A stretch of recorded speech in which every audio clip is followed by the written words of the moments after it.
Jadi urang parantos dugi kana sasi Sya'ban.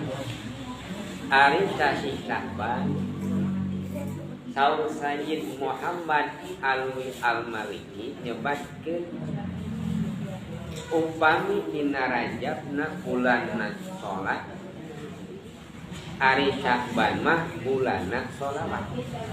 Bahasa itu.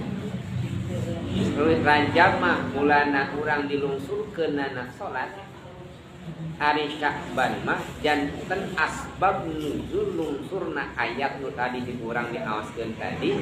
Innallaha wa malaikatahu yusholluna 'alan nabi ya ayyuhalladzina amanu shallu 'alaihi wa sallimu taslima.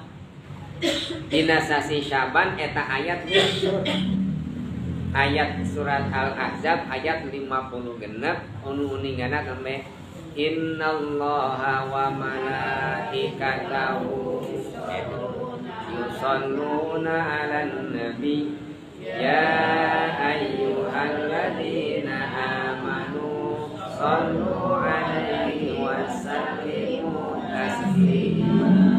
Numawi sawa Sayyid Muhammad Al